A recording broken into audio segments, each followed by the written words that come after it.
ప్రజలకు మౌలిక సదుపాయాలు ఏర్పాటు చేయడం బాధ్యతగా తీసుకుని కూటమి ప్రభుత్వం ఆధ్వర్యంలో రోడ్లు, డ్రైనేజీ నిర్మాణాలు చేస్తున్నామన్న ఎమ్మెల్యే బోనప్రసాద్. పెనమలూరు నియోజకవర్గం తాడిగడప మున్సిపాలిటీ కానూరు పరిధిలో రత్నదీప్ నుండి సూపర్ విజ్ కాలేజ్ వరకు 37 లక్షల రూపాయలతో రోడ్డు, డ్రైనేజీ నిర్మాణ అభివృద్ధి పనులకు శంకుస్థాపన చేసిన ఎమ్మెల్యే బోడెప్రసాద్.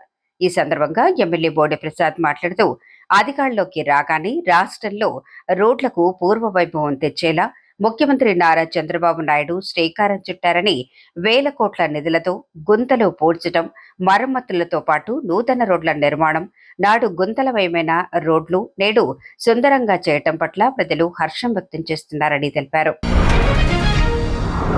వికలాంగులకు, వృద్ధులకు, వితంతువులకు ఎన్టీఆర్ పెన్షన్ అందివ్వడంలో భగవంతునికి సేవ చేసిన అనుభూతి ఉందన్న ఎమ్మెల్యే బోడెప్రసాద్. పెనమలూరు నియోజకవర్గంలో పెన్షన్ల పంపిణీ కార్యక్రమాన్ని కూటమి నాయకులు పండగలా నిర్వహించారు. కంకిపాడు మండలం కందలంపాడు, కుందేరు గ్రామాలలో కృష్ణా జిల్లా టీడీపీ అధికార ప్రతినిధి తుమ్మలపల్లి హరికృష్ణ కూటమి నాయకులతో పెన్షన్ పంపిణీ చేశారు. బుయ్యూరు మండలం చిన్నపోకిరాల గ్రామంలో మండల తేదేపా అధ్యక్షులు వెనిగళ్ల కుటుంబరావు ఆధ్వర్యంలో పేదల సేవలో ఎన్టీఆర్ భరోసా పెన్షన్ల పంపిణీ కార్యక్రమంలో ఎమ్మెల్యే బోడెప్రసాద్ పాల్గొని వికలాంగులకు పెన్షన్లు అందించారు.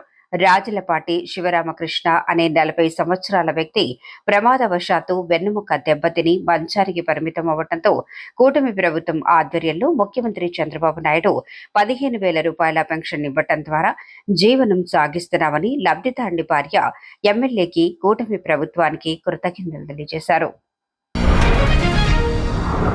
ఎస్సీ కమ్యూనిటీ హాల్ను ప్రారంభించిన ఎమ్మెల్యే బోడెప్రసాద్. పెనమలూరు నియోజకవర్గం బొయ్యూరు మండలం చిన్నపోకిరాల గ్రామంలో 30 లక్షల నిధులతో నూతనంగా నిర్మించిన ఎస్సీ సామాజిక భవనాన్ని సర్పంచ్ వెన్నిగళ్ల శిరీష కుటుంబరావుతో రిబ్బన్ కట్ చేయించి ప్రారంభించిన ఎమ్మెల్యే బోడెప్రసాద్. సమావేశంలో ఎమ్మెల్యే బోడెప్రసాద్ మాట్లాడుతూ కూటమి ప్రభుత్వం ఆధ్వర్యంలో ముఖ్యమంత్రి చంద్రబాబు నాయుడు సహకారంతో ఎస్సీ, ఎస్టీ, బీసీ, మైనార్టీ వర్గాల ప్రజలకు మౌలిక సదుపాయాలు కల్పించాలని, అదేవిధంగా సామాజిక భవనాల ఏర్పాటు చేయటం ద్వారా ఆయా కుటుంబాల్లో జరిగే శుభకార్యాలు, ఇతర కార్యక్రమాలు ఉపయోగకరంగా ఉంటుందన్నారు. నూతనంగా నిర్మించిన ఎస్సీ సామాజిక భవనాన్ని ప్రారంభించడం సంతోషంగా ఉంది. కులం, మతం సంబంధం లేకుండా ప్రజలందరికీ సంక్షేమం, అభివృద్ధి అందించేందుకు కృషి చేస్తారని తెలిపారు. ఈరోజు చిన్నపోకిరాల గ్రామంలో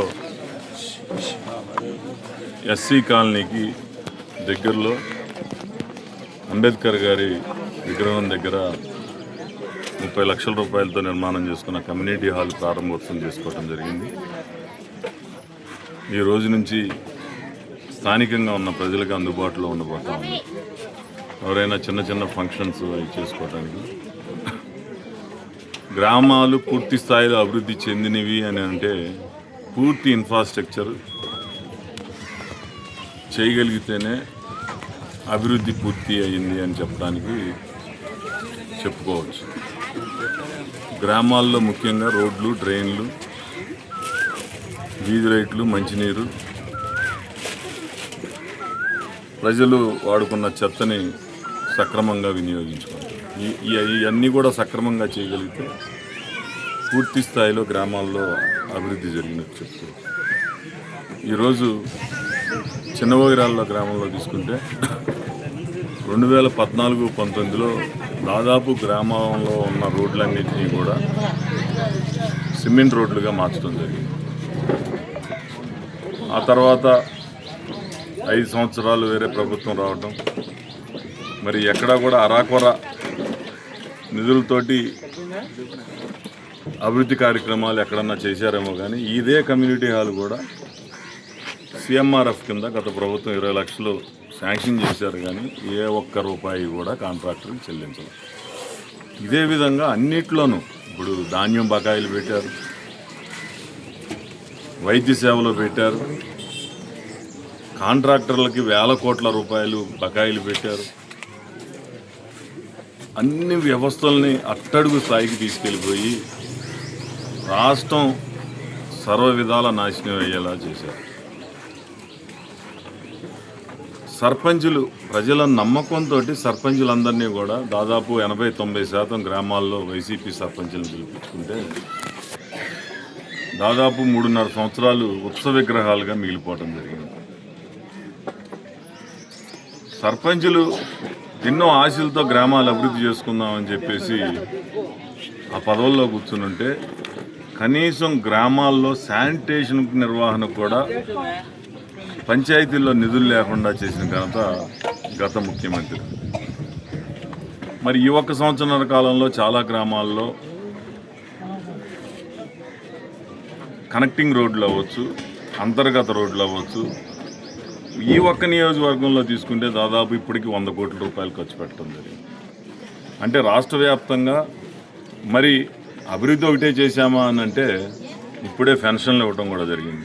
పేదలకి సేవలు అని చెప్పేసి ఈ పెన్షన్లన్నీ కూడా ఈ సందర్భంలో నేను కూడా ఒక పిలిపిస్తా ఉన్నా. ఎవరైతే ఆర్థికంగా బలోపేతంగా ఉన్నారో వాళ్ళందరూ సంక్షేమ పథకాలు నాకు ఆర్థికంగా బలంగా ఉంది, నాకు ఇవ్వకపోయినా పర్లా, పేదవాడికి ఇవ్వండి అని చెప్పి స్వచ్ఛందంగా ముందుకు వస్తే మీరు ప్రజలకు సేవ చేసిన వాళ్ళు అవుతారు. మీ వల్ల ఇంకొక కుటుంబం భోజనం చేస్తున్నట్టే పస్తులు ఉండకుండా భోజనం చేసే అవకాశాలు కల్పించిన వాళ్ళు అవుతారు, ఎంతో పుణ్యాత్ములు అవుతారు. తప్పకుండా మీరు ఇలాంటిది సమాజంలో మార్పు రావాలి. ఇంకా పేద కుటుంబాలకి ప్రభుత్వమే అన్నీ చేయాలంటే సాధ్యమయ్యేది కాదు.